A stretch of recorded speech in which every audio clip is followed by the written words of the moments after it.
Finally, our 12 points go to... Our 12 points. The 12 points. The 12 points. Nos 12 points. 12 points. Go to. Malta. Estonia, Iceland. L'Ukraine. Espagne, Italy. United Kingdom. Austria, France. Bonjour à toutes et bonjour à tous, je suis ravi de vous retrouver dans 12 points, le podcast qui décrypte l'Eurovision. Salut Quentin, comment vas-tu aujourd'hui? Salut Thomas, écoute, ça va super bien. Et toi, comment vas-tu? Écoute, ça va bien, on est un peu triste parce que Vincent n'est pas avec nous, il est en Corée au moment où on enregistre. On lui fait un gros bisou en tout cas depuis Paris. Vincent, si tu nous écoutes, on a hâte de te retrouver le 27. Puisque c'est l'avant-dernier épisode de la saison 2 de 12 points. On vous retrouve le 27 pour un enregistrement en live. C'est la soirée exceptionnelle de fin. Il nous reste une vingtaine de places à disposition, réservées sur nos réseaux sociaux. Et cette soirée, on a déjà annoncé les premiers artistes qui seront présents avec nous, Quentin. Eh ben oui, moi c'est mes favoris, c'est Madame Monsieur. Ils Exactement, seront là. Madame Monsieur seront avec nous lors de cette soirée exceptionnelle pour parler de leur participation à l'Eurovision, mais également de leur dernier album qui vient de sortir, qui s'appelle Emmêler nos solitudes. En tout cas, on est hâte, cette soirée s'annonce formidable. L'ouverture des portes, c'est à 19h. Et restez bien jusqu'à la fin de cet épisode, parce que nous allons révéler le deuxième invité spécial à la fin de l'épisode. Une petite scène post-générique. Exactement, puisque le 27, il y aura 2 enregistrements de 50 minutes, un qui démarrera à 20h, un autre à 21h20. Et à chaque partie, du coup, nous allons recevoir un artiste. Et à la fin de cet épisode, tu l'as dit, on vous révélera le nom de la deuxième personnalité qui sera présente avec nous lors de cette grande soirée du 27 juin, en direct depuis l'étage du Gibus à Paris. Et maintenant, je vous propose qu'on commence tout de suite ce nouvel épisode sur les fans et l'Eurovision, parce que les fans et l'Eurovision, c'est quand même quelque chose d'extraordinaire. Pour moi qui le découvre depuis que je fais ce podcast, c'est quand même quelque chose qui dépasse l'entendement quand on ne le sait pas.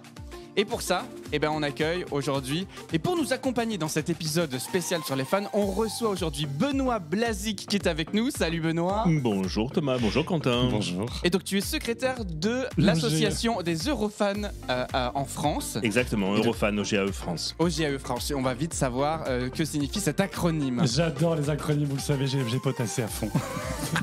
Et nous avons également de l'autre côté de la table Étienne Wyatt qui est avec nous aujourd'hui. Salut Étienne. Bonjour Thomas et bonjour Quentin. Bonjour Étienne. Et alors toi tu es une antenne en France de Oui Oui Blogs notamment. Un correspondant secret. Un correspondant secret. Merci. Et bien écoutez, je vous propose qu'on commence tout de suite ce nouvel épisode de 12 points. C'est parti ? C'est parti.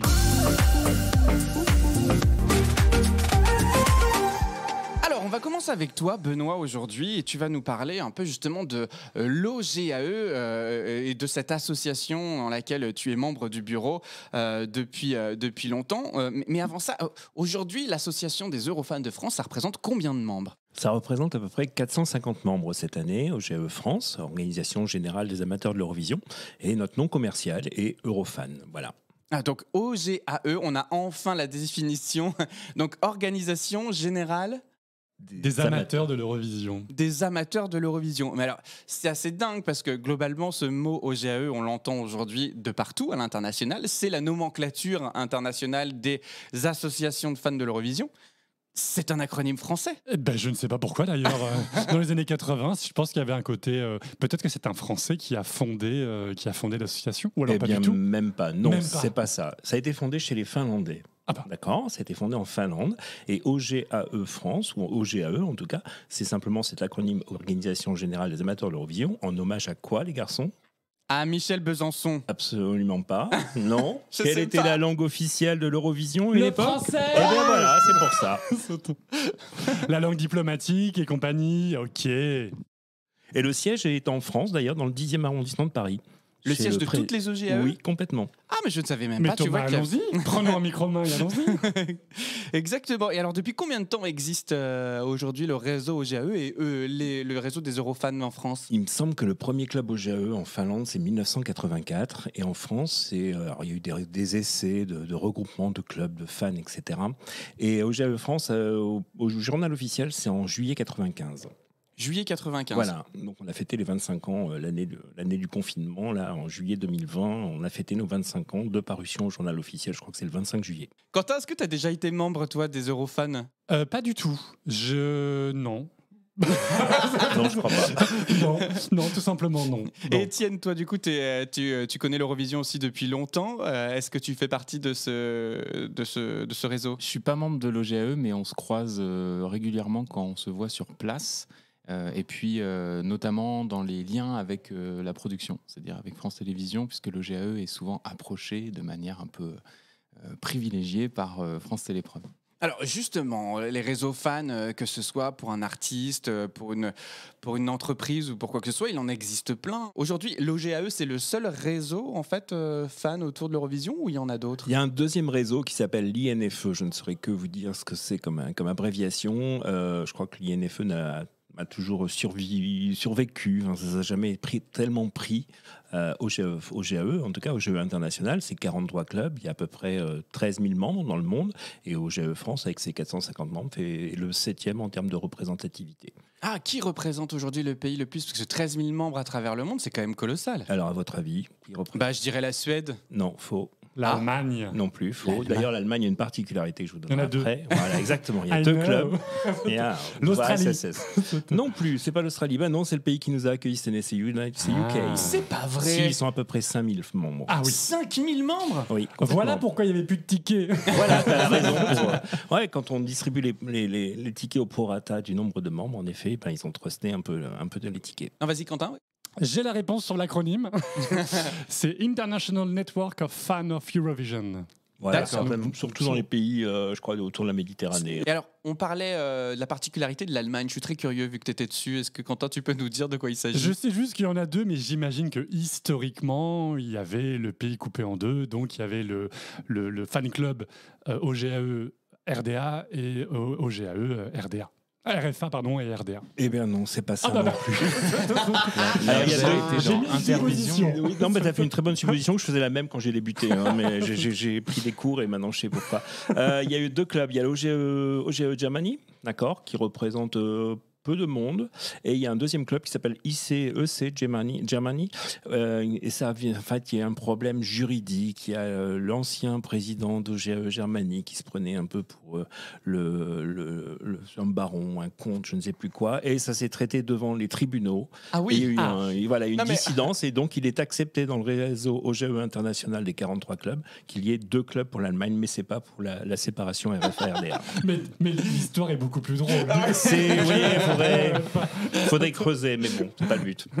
Alors aujourd'hui, l'OGAE France, on le dit, c'est 450 membres. Qu'est-ce qu'elle propose, l'association? Alors, elle propose d'assister aux conférences de presse de France Télévisions quand il y en a. Elle propose d'assister aux sélections françaises quand il y en a. On est un peu quand même partenaire aussi de France Télévisions là-dessus. Elle propose aussi un magazine qui s'appelle Cocorico Vision, qui sort 3 à 4 fois par an, qui est écrit par Farouk Valletta, entre autres, enfin, Ouais. rédacteur en chef. On y trouve quoi dans ce magazine notamment? On y retrouve les derniers potins du concours, qu'en avons-nous pensé, exactement, des jeux, des rencontres avec les artistes de l'année ou les bébés de l'année, comme je les appelle. Et puis, il y a aussi la fameuse chose pour laquelle la plupart des gens adhèrent chez nous, c'est-à-dire pouvoir acheter des tickets pour aller à l'Eurovision sur place, chaque année, dans des conditions très confortables d'une vente privée, sans le stress du style « Ah ben ça y est, j'ai pas eu de ticket parce que j'ai pas eu la main. » Bah oui, quand la finale est sold out en 15 minutes, bah oui, désolé, nous on peut les acheter tranquillement, selon une procédure à suivre. Comme ça, Thomas, tu ne fais pas travailler tout ton service avec 12 ordinateurs pour rafraîchir la page pour avoir des places.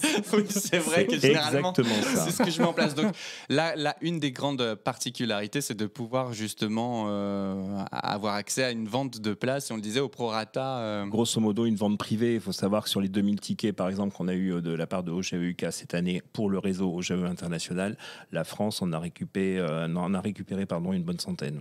Ah oui, quand même. Oui, donc ça donne vraiment Enfin, une 3 sorte de fois 32 passe-droit, plutôt. en tout cas un accès privilégié vraiment pour éviter la cohue et pour assurer aux fans Exactement. d'avoir des billets. Après, il n'y a pas de ticket à l'unité chez nous. On est des fans, donc il faut forcément acheter 3 tickets ou 6 tickets, ça dépend des années. Après, la flambée des prix fait aussi qu'on verra comment ça va se passer les années prochaines. Mais quand à Lisbonne, on était à 600 € pour 6 tickets. Maintenant, à Liverpool, on était à 1000 € pour 3 tickets pour les lives. Ouais. Ça me rappelle Paris 2024 et leur pack sur mesure où on est obligé d'en acheter 3. J'ai pu acheter des places à 2300 €, c'est ça. Voilà, j'ai eu le droit, j'ai pas acheté. Alors tu parlais également de la possibilité de rencontrer les artistes Eurovision et notamment les représentants français à l'Eurovision. Comment ça se passe? Il y a des soirées organisées, c'est des showcases? Il y a chaque année ce qu'on appelle les previews, où on regroupe donc tous nos fans pour jouer à l'Eurovision pendant un week-end. Cette année, c'était fin mars, dans la mairie du 9e arrondissement, salle Rossini. Et donc le dimanche, traditionnellement depuis 2013, donc depuis Amandine Bourgeois, France Télévisions nous fait le plaisir de passer avec le bébé de l'année. Donc on a reçu Lazara sur scène cette année et elle était ravie d'être là et de rencontrer les fans. Oui, ça se passe généralement bien, la rencontre avec les fans et les artistes, non? Ça se passe très très bien, c'est que du bonheur. Eux découvrent ce qu'est qu'un fan de l'Eurovision. On a l'habitude de dire qu'un fan de l'Eurovision, c'est pire qu'un fan de Mylène Farmer. Mais c'est convivial, c'est bon enfant, c'est de l'amour d'un côté, c'est envie de rencontrer l'artiste de l'autre côté. On a été un peu déçus de ne pas pouvoir accueillir par Pravi pour des raisons de restrictions sanitaires à l'époque. Mais oui, c'est un moment d'échange, de partage et puis de photos, de dédicaces, de selfies. Et tout le monde repart avec sa petite photo et on est bien content. Alors tu parlais justement lors de la preview, vous faites un petit vote en amont de l'Eurovision, c'est-à-dire comment ça se passe exactement? Mais on joue à l'Eurovision. C'est-à-dire que le samedi, on se fait les 2 demi-finales où chacun va voter. Cette année, on a voté en vote direct, puisqu'il n'y a plus de jury sur les demi-finales. On l'a fait aussi, on s'est modernisé avec l'actualité du concours. Et puis le dimanche, cette fois-ci, chacun des présents va aller voter dans un jury qui lui est attribué en début de show, et ce qui nous permet ensuite de faire un classement. Et ce classement donne les points, on est souvent les premiers à les donner, du concept qui s'appelle l'OGE Contest, où on joue à la prédiction de qui va gagner l'Eurovision cette année. Et je crois qu'on avait senti Laurine et on avait peut-être... Effectivement. Alors, Quentin, il y a du coup cette pratique, elle est faite à l'international aussi, et c'est ce qui sert les bookmakers, je crois. Enfin, en tout cas, ça fait partie des bruits de couloir du coup les semaines avant le concours pour savoir chez les fans quelles sont les chansons favorites. Et là, j'ai fait une petite analyse statistique parce que j'aime les statistiques, vous le savez. L'OGAE, en fait, donc, depuis que cette OGAE Charts est fait dans tous les clubs OGAE, donc depuis 2007, ils ont quand même, c'est quand même pas négligeable, ils ont trouvé 6 fois le vainqueur. Donc 6 fois le vainqueur, 2-3 fois le numéro 2, numéro 3. Donc à défaut de trouver vraiment le gagnant, ils avaient le trio de tête, le tiercé. Mais quand même, parfois, il y a des énormes loupés, c'est-à-dire des chansons. Lequel? Alors, par exemple, vous avez Amir en 2015. OGAE considérait que c'était Amir qui allait gagner. Bon, on a fini. OGAE France ou OGAE international? OGAE international, ah ouais. OGAE complet, où chaque pays vote avec 12, 18, enfin vraiment les règles. Et bon, on a fini 6e, mais voilà, c'était un petit peu plus loin. Destiny, Je me casse, qui était quand même là aussi mis en avant par les fans et qui s'est un petit peu craché, le jour de la finale. Mais effectivement, comme tu le disais, Tatou, vous l'avez bien mis en tête, et effectivement, elle a gagné. Oh, je peux donner un autre exemple. Au GA France, un jour, on a prédit la victoire. On a donné nos 12 points à. C'était la chanson israélienne qui ne s'est même pas qualifiée. Ça doit être 2014, je crois. Mais c'est ça qui est chouette avec l'Eurovision, et c'est ce qui me plaît aussi, c'est que finalement, on a beau regarder tous les clips, entendre toutes les chansons et chacun donner nos avis. Tout par les prestations live peut être amené à changer en direct et en public le soir de la finale. Et puis ça nous montre aussi que même les fans qui sont pourtant qui baignent dans l'Eurovision ne sont peut-être pas les oreilles les plus spécifiques, ou en tout cas les plus spécialisées pour savoir ce qui marchera pour le public, pour le jury. C'est leur vision personnelle, mais voilà, on n'est pas des experts à 100%. Ouais, je pense qu'on a l'idée suivante, c'est que nous les fans, on a l'oreille déformée, c'est-à-dire que les chansons, on les écoute en boucle à partir du moment où elles sont sélectionnées, alors que le téléspectateur qui va voter le soir de la finale, essentiellement, il découvre la chanson. Et c'est peut-être pour ça qu'on est parfois à côté de la plaque et qu'on a nos favoris qui vont se casser la gueule au concours ou autre. Il y a cette idée-là, je pense qu'un fan a l'oreille déformée. On écoute trop les chansons. Il faudrait parfois un peu de fraîcheur et de candeur pour découvrir les chansons le jour J. C'était ta stratégie, Thomas. Ta stratégie, c'est de ne pas écouter. Je profite du coup de cette parenthèse parce que j'ai une question moi, qui me vient souvent en tête, c'est les gens qui vont regarder le soir de la finale Eurovision, c'est 70 à 80% du public en one shot, mais qui va voter, qui va dépenser 1 euro pour voter si ce n'est les fans quelque part.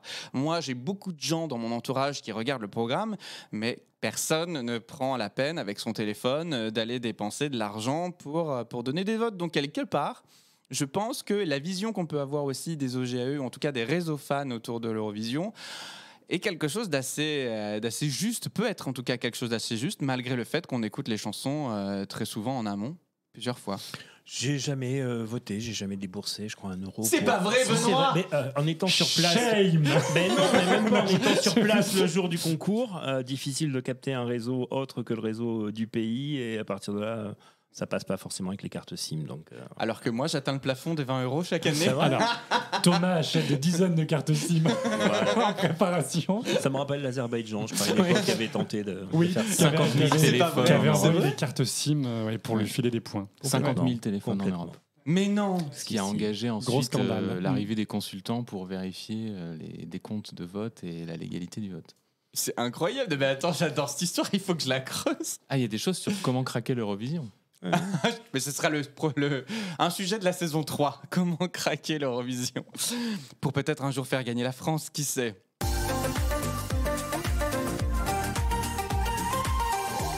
Que souhaite faire aujourd'hui l'Eurovision avec les réseaux fans comment tu vois, toi, depuis que tu es Benoît dans le concours et dans cette association, l'évolution du programme Eurovision à travers du coup ce réseau fan? Que serait l'Eurovision sans les fans? C'est ça aussi la question qu'il faut se poser.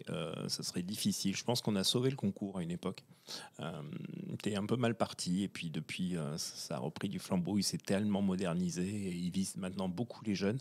L'Eurovision, c'est basé sur ces fan clubs, et là je parle de l'Eurovision internationale. Il faut voir que quand on est 13 000 membres dans le monde et qu'on aurait quand même réussi à récupérer 2000 packages pour pouvoir assister sur place à Liverpool, l'Eurovision a besoin de nous. On est aussi peut-être des vaches à lait pour payer, mais...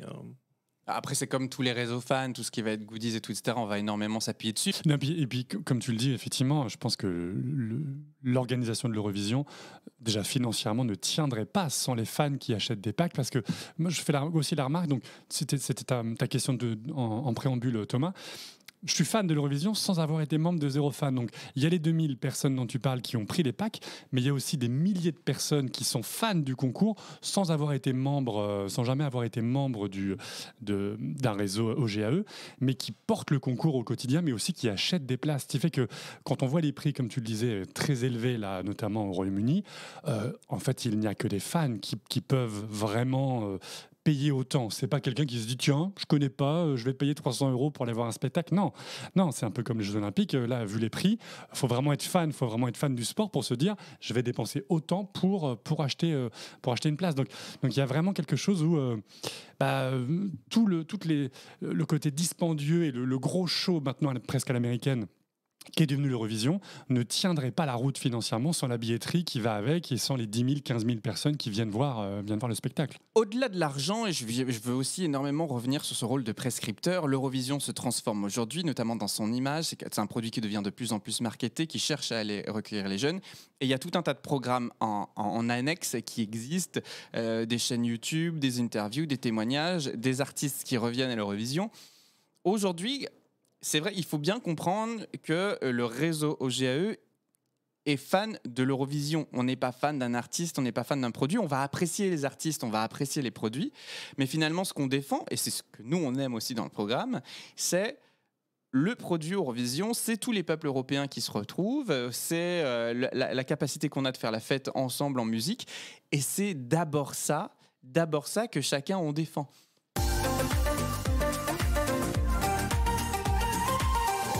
Quel est le rôle d'Eurovision France avec les fans, ou comment fonctionne la connexion entre Eurovision France et les fans du coup aujourd'hui? Elle passe par de nombreux coups de fil, quelle que soit l'heure d'ailleurs du coup de fil, et c'est un plaisir d'être là pour découvrir l'artiste et qu'on nous fasse un peu confiance. Peut-être que dans les années futures on nous fera un peu plus confiance qu'actuellement, mais je sais que quand quelque chose tombe dans mon oreille, je suis désolé garçon, ça reste dans mon oreille et ça sortira pas de ma bouche. Quentin. Je rebondis sur le lien entre les fans français, en tout cas des Eurofans, et France Télévisions. D'autres pays donnent vraiment une place mais vraiment fondamentale à la branche OGAE. L'Allemagne, par exemple, alors je ne sais pas quelle branche, probablement pas le baron, mais la branche classique, on va dire, elle est consultée par le télédiffuseur allemand. Bon, pour des succès plus que mitigés depuis quelques années, mais en tout cas, ça démontre que le télédiffuseur allemand se dit, bon, je vais quand même consulter, en fait, donc pour faire simple, il consulte l'association des fans allemands pour sélectionner, pas forcément la chanson ou l'artiste, mais en tout cas pour faire un pool de candidats pour faire la sélection de 8-10 artistes. Il demande l'avis des fans allemands et qui a une voix plus qu'importante dans le processus de décision. Donc peut-être que France Télévisions, si vous nous entendez, donnez-nous une petite voix au chapitre. Peut-être elles ont les tuyaux. Voilà. Pas 100%, hein, mais... une voix. Mais les fans allemands reviennent ensuite vers des jurys internationaux et j'ai pas plus tard qu'une semaine, j'étais consulté justement pour écouter des chansons et dire ce que j'en pensais. Ah, et ton avis était juste consultatif ou il était... Purement dans un jury international, consultatif. Voilà. Okay. Et si on prend un autre exemple, je pense qu'à la Belgique, cette année, avec Gustave, il y avait Stéphane Monsieur, il s'appelle Monsieur, vous allez recevoir bientôt Madame Monsieur, là c'est Monsieur. Et Monsieur était sur la scène il faisait partie du jury de sélection de la chanson belge. Alors, je crois qu'aussi, il y a une autre manière d'impliquer les fans dans l'Eurovision, c'est de les inscrire dans le jury. Et je crois qu'en 2014 la France Télé, en tout cas, a fait appel à des fans pour s'inscrire dans ces équipes de jury. Exactement, et au sein du bureau, on a décidé que c'était Farouk Valette qui allait assister à ce show, aller participer à cette sélection, et derrière, on lui retombe chaque année dessus en disant « Oui, t'as réussi à nous sélectionner les Twin Twin ». Il nous répond, c'est ce qu'il y avait de meilleur. Eh ben, c'est vrai. Et bonne journée. La sélection française reste toujours un sujet. Étienne, c'était l'autre Pouchinade, les Twin Twin. Virginie Pouchin, si tu nous entends. On a parlé de toi juste avant l'émission. Alors, je pense qu'il faut créer, comme le prix Marcel Morédançon, il faut créer le prix Virginie Pouchin pour la sélection française. Ou Barbara Dax, non ? Ah, mais attends, alors, juste en coupe, je sais pas si j'ai bien compris pour 2014. C'était du coup Farouk qui a été pris à France Télé ou dans le jury. On a demandé aux OGAE France de décider de qui allait représenter, qui allait aller faire partie du comité de sélection. Et c'est Farouk qui est allé, qui a écouté 10 chansons, on en a sélectionné 3, et ensuite c'est passé en catimini un dimanche après-midi sur France 3. Ouais, je pense à une autre technique pour que France Télé puisse inclure les fans. C'est aussi, par contre, que cette fois, il y ait par exemple un représentant des fans dans le membre du jury professionnel qui vote en finale. Peut-être que par exemple pour le jury en finale, vu que maintenant les jurys ne votent plus en demi-finale, parmi des animateurs radio, des producteurs de musique, il puisse y avoir peut-être par exemple un fan français ou un membre de l'OGAE de chaque pays, un membre de l'OGAE d'office, qui est d'office dans le groupe des 5 jurys professionnels. Donc ça serait une oreille fan professionnelle, mais ça pourrait aussi être une manière de récompenser la fidélité et la loyauté des fans. Ça serait une ouverture en effet sur ce qui pourrait évoluer, une bonne évolution en tout cas. Martine, si tu nous entends.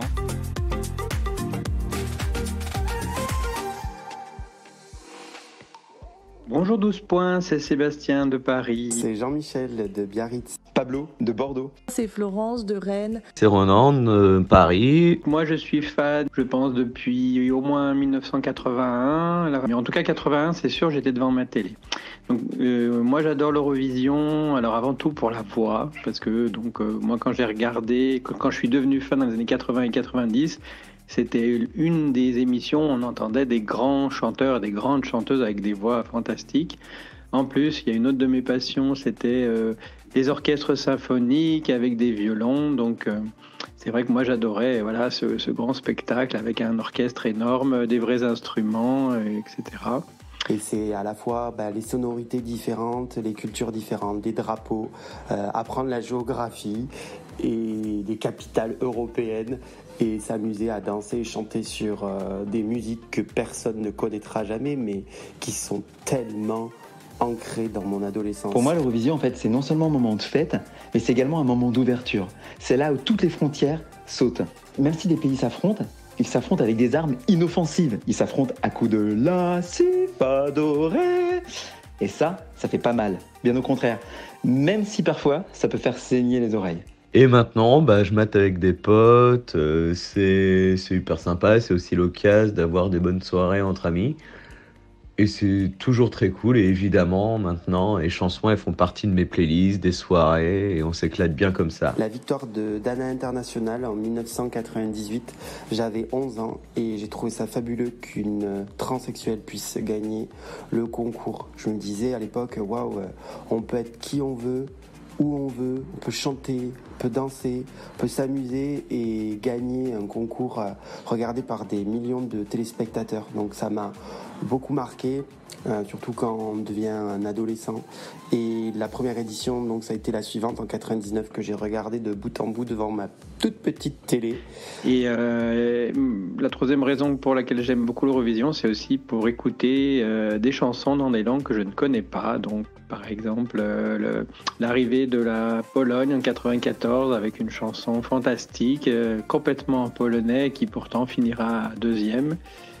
Entendre du serbo-croate ou du portugais, des langues que je ne parle pas, donc ça fait partie de mes grands attraits. Et je suis un petit peu moins sensible à ce qui est devenu le concours aujourd'hui, où c'est beaucoup un show télévisé, donc avec beaucoup de pyrotechnique, mais bon, j'aime toujours écouter des chansons de tous les pays. Mais c'est aussi l'ouverture, parce que en fait, nos représentants français peuvent offrir des prestations autres que dans la langue française. On a pu entendre du corse avec Amaury Vassili, du créole avec Khalid au début des années 90, du breton d'Anna Arbraz Fulen.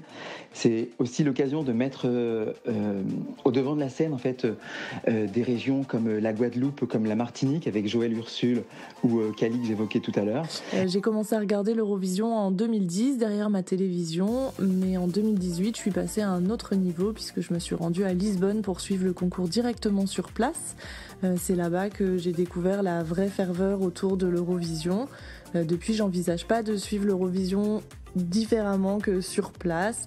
Donc j'ai hâte d'être en Suède l'année prochaine pour voir ce que la Suède nous réserve après la victoire de Lori. Donc l'Eurovision, je l'aime parce que c'est tout simplement quelque chose de magique. Tiens, je te fais des bisous, 12 points. Des bisous à vous tous. Bravo pour votre travail, c'est trop génial. J'adore vous écouter. Salut 12 points, plein de bisous. Voilà, bonne fin de journée, 12 points. Alors voilà, on vient d'entendre quelques témoignages de fans de l'Eurovision, et tous apportent une réflexion différente sur ce qu'ils apprécient dans l'Eurovision, et j'aimerais qu'on revienne peut-être sur ces points-là. Le premier, c'est le multiculturalisme qu'offre l'Eurovision et la capacité qu'on a aujourd'hui de s'intéresser à d'autres pays sur ce moment. Qu'est-ce qui te plaît, toi, Benoît, dans l'Eurovision finalement ? Ce qui me plaît dans l'Eurovision, c'est cette communion entre les pays, entre les fans. Voilà, quand Marcel Besançon l'invente en 1956, on sort de la Grande Guerre et puis il faut réparer les conneries qui ont été faites à cette époque-là. Et au lieu de se taper dessus avec des armes, comme on peut malheureusement le faire entre l'Ukraine et la Russie en ce moment, on décide de se battre à coups de chansons dans une idée pacifique. Et puis c'était la construction européenne, c'était les grands moments. N'oublions pas que Jeux sans frontières ou Interville ont été aussi une idée lancée par le général de Gaulle et Konrad Adenauer, le chancelier. Donc ces grandes idées de construction de l'Europe, je pense que l'Eurovision a construit, a participé à cette pacification d'une Europe qui avait mal vécu pendant 6 années. Voilà, moi, c'est ce que je retrouve chaque année. Et puis, ces 200 millions de téléspectateurs qui regardent le show, waouh, c'est quelque chose, quoi. Eh bien oui, Thomas, parce que tu te souviens, c'est mon mot favori. Le but de l'Eurovision, c'est d'euphémiser les tensions.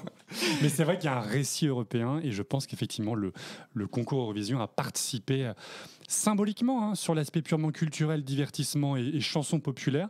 Mais j'insiste vraiment sur le terme chanson populaire, accessible au plus grand nombre, parce que jusqu'à présent, la construction européenne s'était faite culturellement, on va dire, plutôt par le haut, vraiment une vision élitiste. Là, on sent que c'est, et un petit peu d'ailleurs, même si c'est pas du tout notre registre, mais l'UEFA, qui est en gros l'équivalent de l'UER, pour les championnats de foot, c'est un peu la même chose. C'est vraiment, on fait de la construction européenne par le bas au sens de les pratiques culturelles des classes populaires. Et je trouve ça effectivement très beau aussi. Étienne, qu'est-ce qui te plaît, toi, dans l'Eurovision ?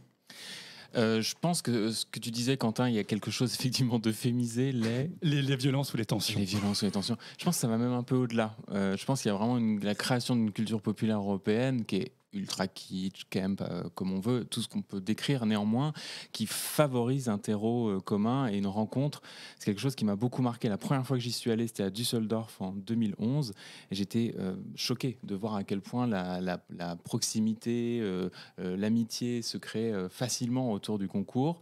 Après, moi, ce que j'adore, c'est tout le drama.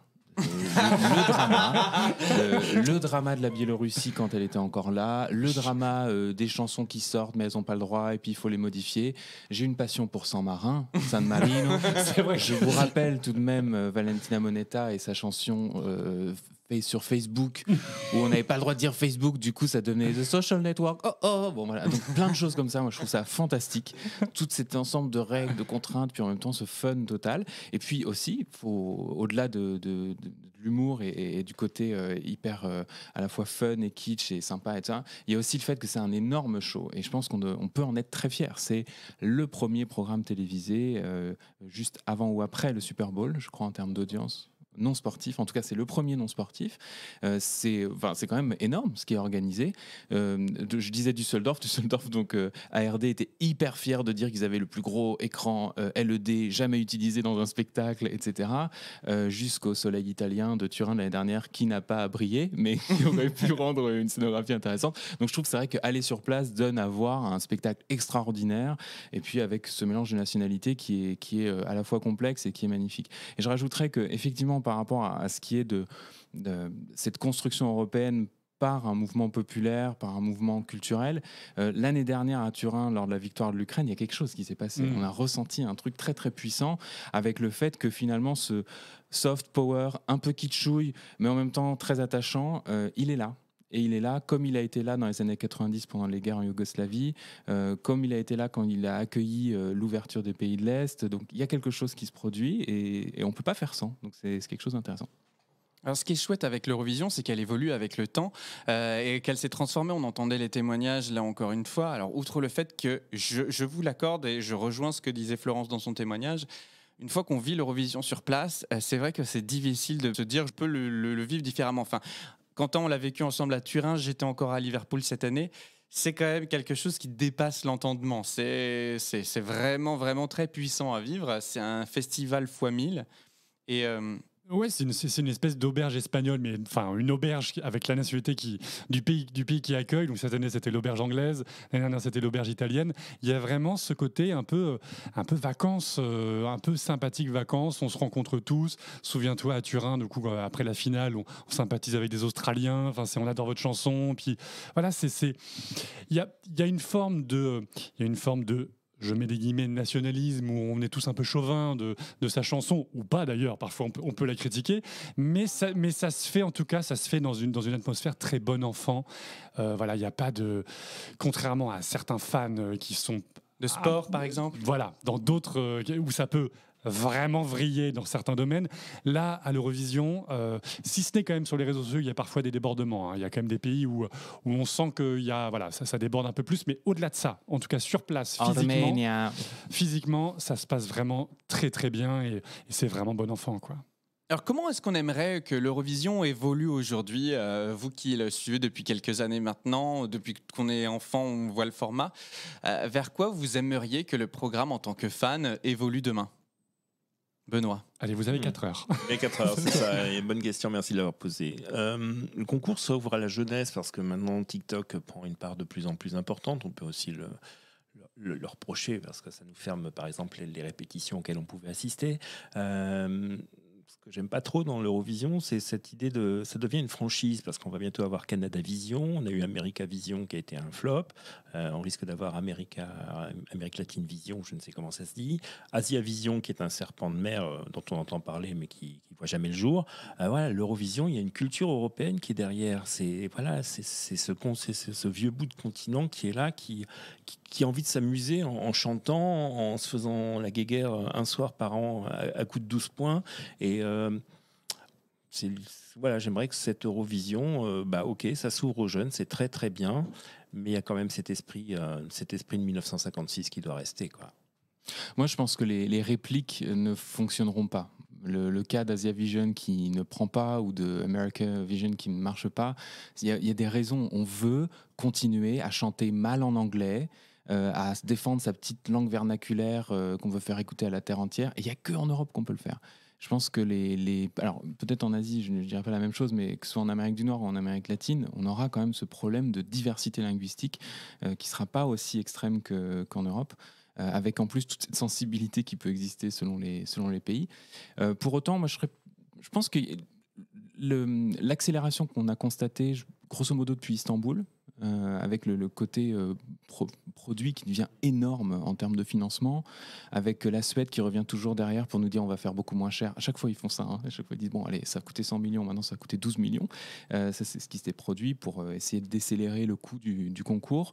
Je pense néanmoins que ça va continuer à peut-être se diffuser encore plus via justement ces réseaux sociaux qui ont complètement muté, ne serait-ce que dans les 10 dernières années.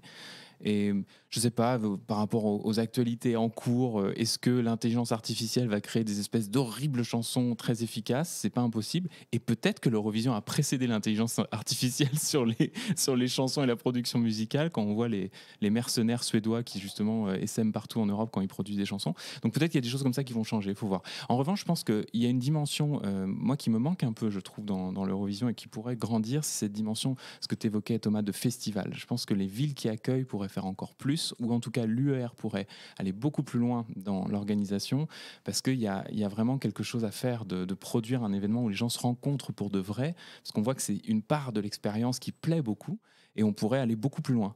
Alors, si la France un jour se décide à vraiment vouloir gagner, il y aurait quelque chose à faire. Et à chaque fois, on dit oui, ça ira à Marseille. Non, ça pourrait surtout venir à Paris, ce serait extrêmement pratique et tout le monde serait content. Et donc, il y aurait quelque chose d'extraordinaire à créer autour d'un festival de la chanson, mais un vrai festival de la chanson européenne, au-delà du programme télévisé, qui a tout le charme de sa complexité. C'est une enceinte fermée, c'est une production audiovisuelle, et c'est magnifique. Mais on pourrait, en fait, quasiment dupliquer le concours in real, dans la vraie vie, dans les villes où c'est organisé. Quentin, toi ? Alors, je vais faire un mélange de des deux propos précédents, parce que je trouve qu'effectivement, il y a quand même une dérive commerciale de ce concours ça devient vraiment un mastodonte organisationnel gigantesque à mettre en place.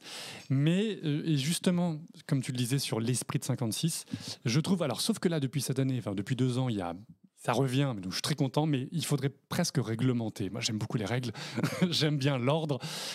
Moi, je serais typiquement, comme tu demandais vraiment un changement, je serais pour qu'on chante obligatoirement la moitié, ou si ce n'est plus, mais au moins la moitié de sa chanson dans une de ses langues nationales.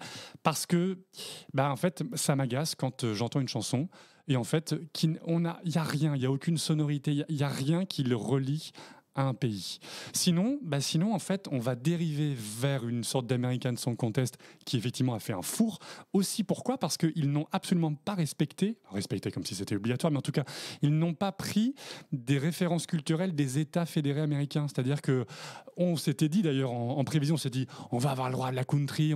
Eh bien, même pas, en fait. C'était de la soupe. T'as l'impression que c'était la même personne qui avait composé toutes les chansons de l'American Song Contest. Donc, je pense que comme cette année, il y a eu des très belles propositions. On a mixé les choses. On a mixé des éléments nationaux avec du français, en tout cas de la langue nationale, des instruments nationaux, bien sûr modernisés. Je vous dis pas qu'on renvoie le bal musette avec l'accordéon, mais pourquoi pas. Non, mais surtout parce que je trouve que l'esprit de 56, c'est il ne faut pas faire une moyennisation par le bas en disant on va prendre uniquement ce qu'on a en commun, c'est-à-dire des chansons basiques, etc. Il faut présenter son pays, mettre en avant son pays. Bien sûr, on peut le twister d'un côté moderne, et je trouve qu'on est en train peut-être un peu de perdre cette vision-là. Ouais, rendez-vous, notre esprit 1956, c'était mieux avant, dans mon idée. Mais je voudrais aussi revenir sur 2 points. Rendez-nous peut-être des vrais orchestres, et non pas des PBO. Et puis PBO, pour ceux qui nous écoutent, des playback orchestres. Okay. D'accord. Et deuxième chose, rendez-nous des vraies voix sur scène aussi, et pas forcément des choses qui peuvent être enregistrées en amont, dans lesquelles on peut deviner qui chante. Je me souviens de la Norvège à Turin. Moi, j'ai toujours un peu en porte-à-faux quand je voyais ces gens chanter derrière leur masque. Pour avoir fait un peu l'enquête, apparemment, ils chantaient que 40 secondes sur l'ensemble des 3 chansons. Tout le reste était de l'autotune. Rendez-nous des vraies voix. Voilà, j'ai beaucoup aimé la Belgique cette année parce que les choristes étaient sur scène, on les voyait. Voilà, et c'était pas enregistré quelque part. Ce que dit Vincent, et je te donne la parole à Étienne, c'est que l'Eurovision reste et doit rester avant tout un concours de chansons. Et il faut savoir chanter. Étienne. Moi, c'est une question qui est un peu périphérique, mais qui est très chatouilleuse, parce qu'en fait, ça intéresse personne. C'est l'argent de l'Eurovision. Ah, mais on a fait un épisode sur l'argent et l'Eurovision. Je l'ai pas suivi. Eh ben voilà. J'ai fait un tableur Excel.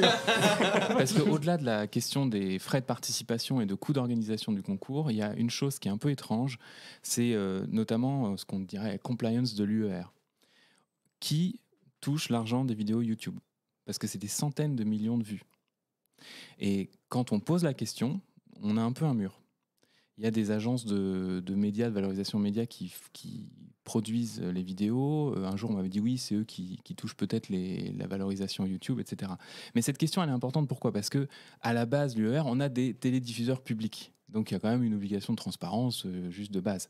Et par rapport au devenir du concours, il y a aussi cet enjeu. Parce que si on est sur un concours qui ne passe plus uniquement par la télévision, mais aussi par Spotify, Deezer, par YouTube, TikTok et compagnie, en fait, il y a des flux de valorisation qui ont émergé naturellement. Et ça, on ne sait pas trop ce qui se passe. Et je pense que, alors, sans doute l'information est-elle disponible, mais c'est vrai qu'elle n'est pas si facilement accessible. Et c'est important parce que quand on a évoqué tout à l'heure l'Azerbaïdjan avec ses super stratégies pour gagner en envoyant des milliers de téléphones en Europe pour que les gens votent, il ne faut pas non plus être naïf sur ce qui pourrait se produire demain. C'est un super show. Donc c'est un show qui a beaucoup d'influence et qui intéresse beaucoup. Donc je pense que ça, nous, en tant qu'Européens, on pourrait simplement juste poser cette question. Alors, c'est pas hyper fun, hein, j'avoue, mais c'est une question qui est intéressante. C'est où vient et où va l'argent de valorisation de l'Eurovision ? En Suisse, au sens littéral du terme. À Genève. Je rebondis sur ce que tu disais, parce que effectivement, là, sur les chants, la chanson, l'autotune, et peut-être que 2024, la nouvelle règle arrivera, en tout cas pour le junior 2023, il semblerait, on attend la confirmation vraiment officielle, que pour 2023, toutes les voix préenregistrées sont interdites. Donc c'est la France qui organise. La France interdit, enfin France Télé en tout cas, bien sûr en partenariat avec l'UER, interdit pour les mioches, interdit les voix préenregistrées. Et effectivement, quand on entend depuis quelques années la version karaoké qui sort, parce qu'on sait que l'album Eurovision sort quelques semaines avant, des fois on entend littéralement la chanson. C'est-à-dire, donc ça veut dire que la personne, l'artiste du coup, qu'on met des guillemets à artiste, qui est censé représenter cette chanson, en fait, elle fait des petites vocalises et ça suffit, ça passe.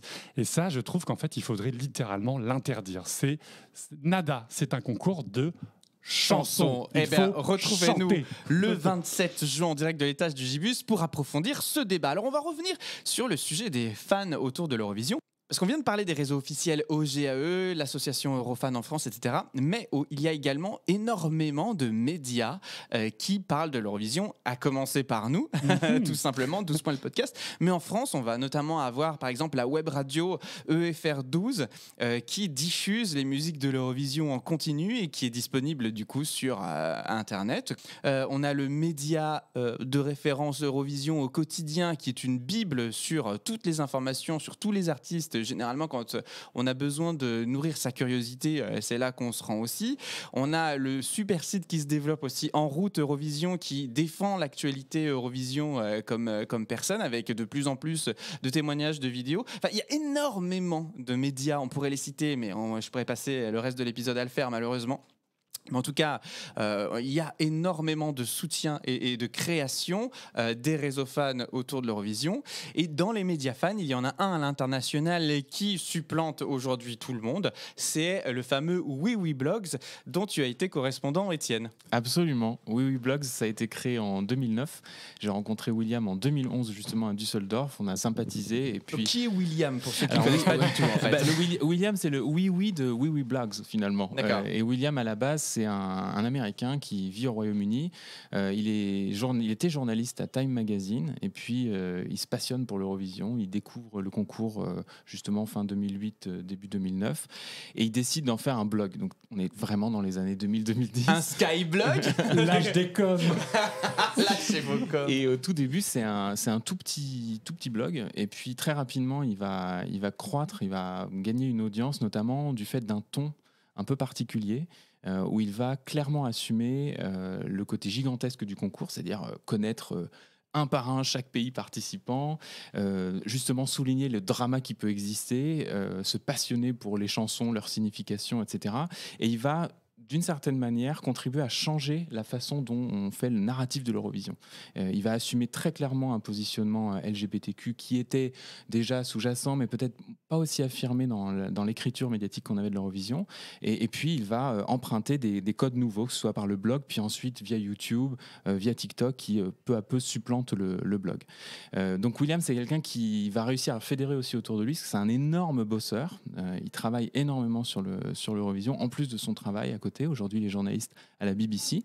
Et il va jouer aussi de son identité. C'est quelqu'un qui a grandi dans une famille métissée américaine, mais avec des racines vietnamiennes. Donc, il comprend très bien les différents accents en anglais, ce qui fait que ça l'aide beaucoup à pouvoir comprendre les différents chanteurs de l'Eurovision, dont l'anglais n'est pas toujours tip-top. Et il va aussi avoir cette manière, moi j'ai trouvé assez américaine, de vouloir lancer son média, c'est-à-dire de vraiment travailler de manière très rationnelle, en fédérant autour de lui tout un groupe de correspondants. Et on a été jusqu'à une soixantaine, je crois que c'était un petit peu moins cette année, de correspondants dans 30 pays différents. Et avec des gens qui ont des capacités techniques, hein, parce que très concrètement, il faut faire des vidéos, enfin vous voyez bien tous les deux, il faut faire des vidéos, des podcasts, il faut enregistrer, il faut couper, il faut monter, et il est le chef d'orchestre de ce média qui est devenu le principal média de langue anglophone sur l'Eurovision. Oh, rien. Oui, j'entends, j'écoute. Non, mais c'est vrai. J'espère qu'un jour on aura l'opportunité de pouvoir interviewer William dans 12 points, puisque c'est une démarche qui est très inspirante. Après, on aime ou pas la ligne éditoriale, ça, on peut le suivre. Mais en tout cas, tous ceux qui sont précurseurs sur ce genre de médias, que ce soit YouTube, en blog ou quoi que ce soit, et qui défendent une identité, un propos, et qui sont toujours aujourd'hui présents, on ne peut que leur tirer notre chapeau. Et bravo en tout cas à toute l'équipe. Et c'était un réel plaisir de vous croiser à Turin, tous ensemble d'ailleurs, l'année dernière. Donc oui Blogs, pour ceux qui ne connaissent pas, voilà, n'hésitez pas à suivre sur les réseaux sociaux également ce média. Le temps passe à une vitesse, les amis. Je vais devoir aborder un dernier point ensemble, puisqu'on est entre nous, on est entre fans. Et moi, j'ai une question pour vous. C'est, ok, on a tous envie que, de notre vivant, bordel de merde, la France remporte ce fucking Eurovision une bonne fois pour toutes. Et comment on fait ? C'est quoi les clés de la victoire ? Qu'est-ce qu'on peut faire aujourd'hui pour que l'Eurovision moderne, et je parle vraiment de l'Eurovision d'aujourd'hui, puisse arriver sur notre territoire? C'est quoi la solution miracle pour vous? Oh, faut demander aux Suédois. Ils ont la solution miracle apparemment pour gagner 3 fois en 10 ans. Eux savent faire. Non, il faut la bonne chanson au bon moment. Cette année, on a envoyé Lazara. La chanson plaisait à tout le monde. On a vu ce que ça donnait derrière par son comportement. Il n'y a pas de recette miracle. Sinon, on gagnerait tous les ans peut-être aussi. Néanmoins, on a gagné le junior à Yerevan et j'y étais. Ça fait une drôle de sensation. Ah ouais, j'imagine que ça doit être assez grisant. Étienne? Moi, je pense qu'il n'y a pas de fatalité et qu'il faut que Delphine Ernotte, moi je dis tout de suite, on voit la CEO, c'est Delphine. Delphine, entends-nous. Prends un petit café avec nous, on va discuter. Il y a eu beaucoup d'efforts pour Barbara Pravi, c'était clair. On voyait bien, il y avait un alignement entre le junior, l'Eurovision normale, l'UER. Tout ça faisait qu'on voyait qu'il y avait un agenda de France Télé là-dessus. Je pense qu'il y a un enjeu sur la sincérité de ce qu'on fait.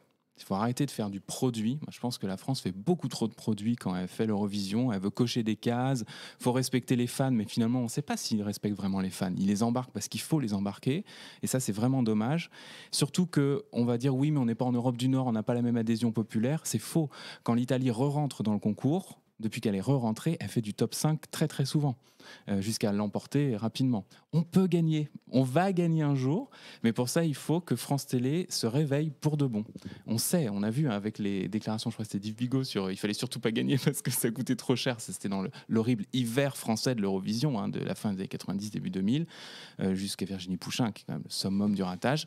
Et donc, on a quand même une vraie question qui est comment on peut embarquer. Je pense que, et le dernier point, c'est on arrête de mettre des gens qu'on comprend pas ou qu'on connaît pas. C'est-à-dire, il faut des professionnels, il faut que Redcar nous parle, il faut que des grands artistes, que Jane nous parle. C'est pas mauvais de faire l'Eurovision, c'est une exposition incroyable et on doit assumer ça. On a des blockbusters en France, ils doivent aller à l'Eurovision.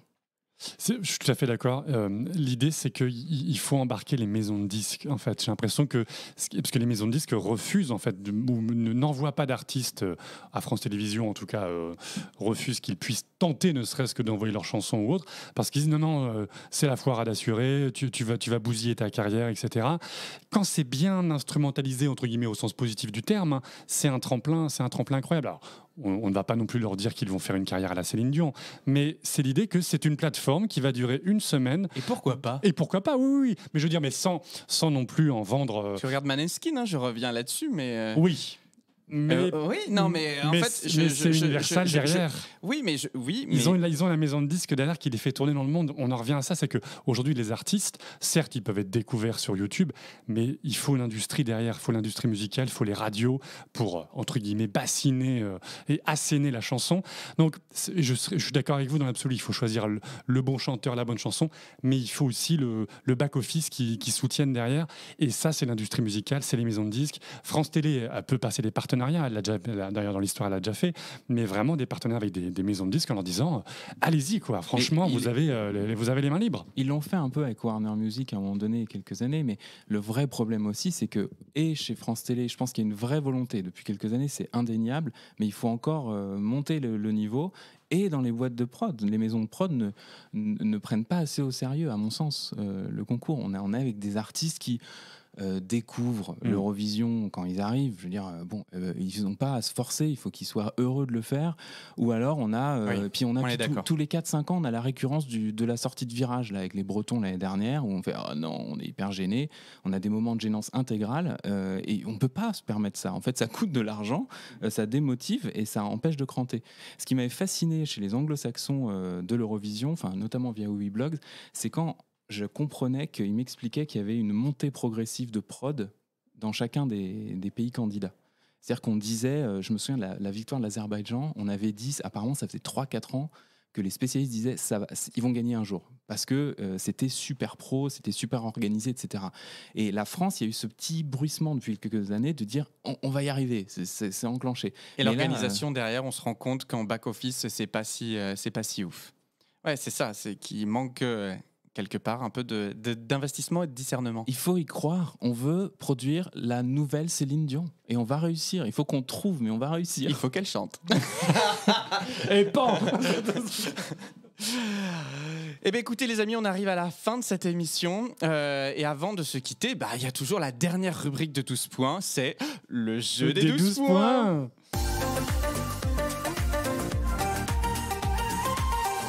Alors le jeu des 12 points, qu'est-ce que c'est ? C'est très simple. Quentin et moi, chacun à notre tour, on va avoir 1 minute 30 pour défendre une chanson à l'issue de laquelle vous allez devoir nous attribuer 12 points ou moins et on définira laquelle de nos deux chansons clôturera cet épisode. Voilà, est-ce que vous êtes prêts ? Eh bien Quentin, tu commences ? Comme tu veux. C'est parti. Les amis, aujourd'hui nous retournons à l'Eurovision 2019 qui s'est déroulée à Tel Aviv. Je souhaite vous partager mon plaisir coupable de cette année, mais également la chanson pour qui j'ai voté en masse le soir de la finale. Je vous présente Spirit in the Sky du groupe norvégien Kainu, groupe composé de 2 chanteurs, Tom et Alexandra, ainsi que du rappeur / député Fred, nous y reviendrons. Spirit in the Sky, c'est tout ce que les fans, dont moi, adoreront à l'Eurovision. Un cocktail détonnant d'ingrédients eurovisionnesques par excellence. Une chanson pop et dansante, de l'eurodance à la limite du has-been.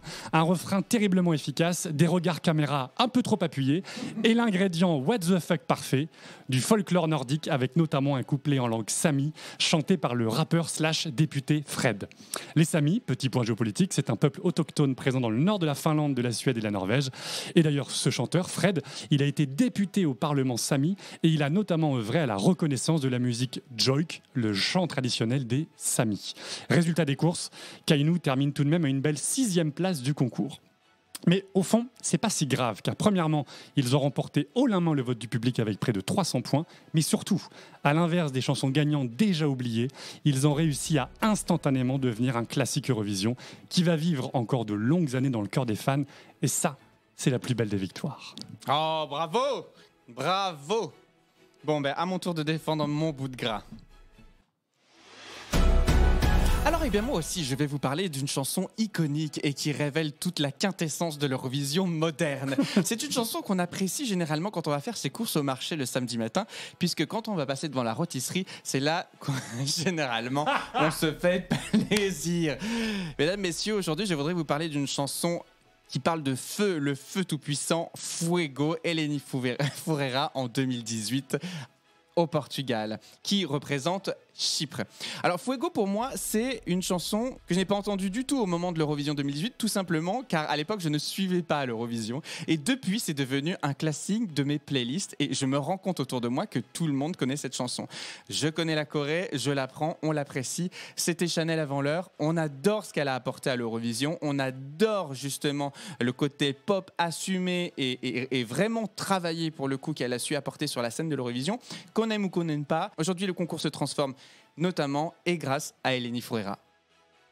Bravo Thomas. Voilà, alors écoutez les amis, je nous laisse 10 secondes pour réfléchir et voter.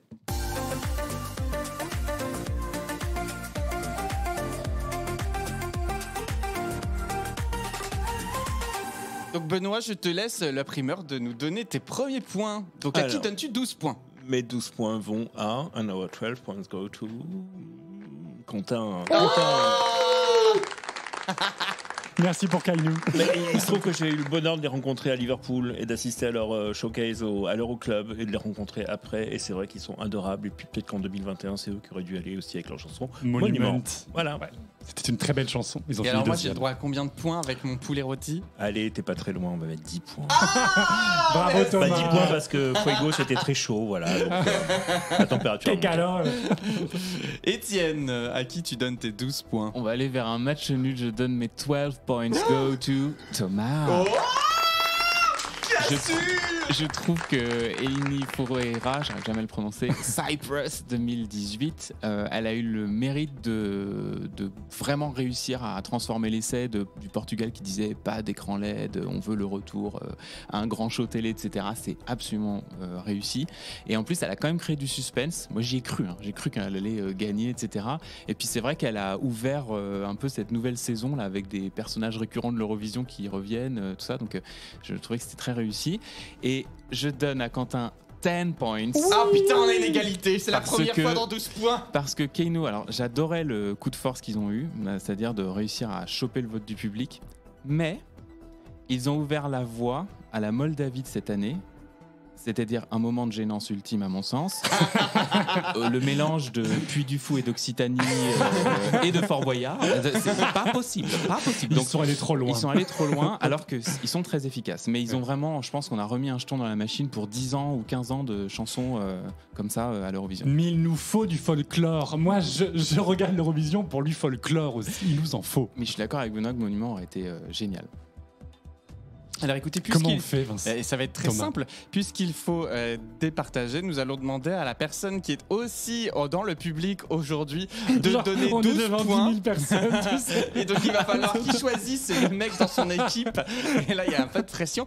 Alors il faut savoir que 12 points fait sa soirée à l'étage du Gibus le 27 en partenariat avec 20 minutes. Et vous pourrez très bientôt retrouver dans 20 minutes des reportages autour de cette soirée, autour de notre podcast.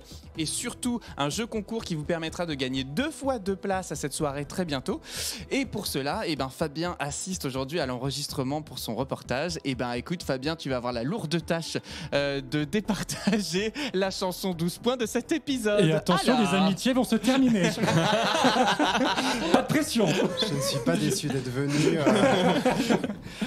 Non, mais quelle tâche ardue alors, donc entre Monuments, non, entre Spirit in the Sky et Fuego. Je dois dire, si je suis honnête, sur la chanson que je continue encore d'écouter régulièrement, et par cette solidarité capillaire, Eleni Foureira. Voilà, j'accorde 12 points et 10 points quand même à Keino. Mais je donnerai les 12 points lorsqu'ils reviendront l'an prochain. Oui, ils reviendront un jour. Voilà. Et Eleni Fouera qui reviendra peut-être pour la Grèce.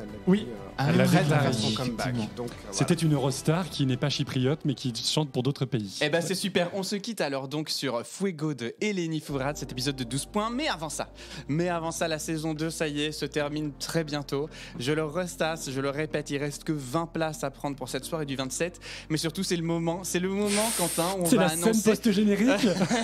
On va annoncer qui sera également présent avec nous lors de cette soirée, en plus de Madame Monsieur, qui ont répondu présent à notre, qui ont répondu positivement à notre invitation pour cette émission. Alors Quentin, est-ce que tu peux révéler au public qui sera avec nous également? Mais bien sûr, devant une foule en délire. C'est le chanteur suisse John Tears qui a représenté donc la Suisse en 2021. Oui, bravo John Tears. C'est John Tears qui nous fera le plus grand plaisir de venir pendant cette soirée le 27 juin à l'étage du Gibus. Il nous racontera 2021, voilà, ce qui s'est passé. Il a fini comme une très belle troisième place, juste derrière Barbara Pravi, donc 2 chansons en langue française dans le top 3, merveilleux. Et il nous parlera aussi bien sûr de son nouvel album qui vient tout juste de sortir et pour lequel il démarre une tournée très prochainement. Et donc son dernier album The Game, John Tears, viendra nous en parler aussi dans cette émission comme Madame Monsieur et emmêler nos solitudes. Donc on espère vous voir. Pour nous ça va être une clôture de saison. On est un peu stress, on va pas vous mentir à l'organiser, mais on va bien se marrer.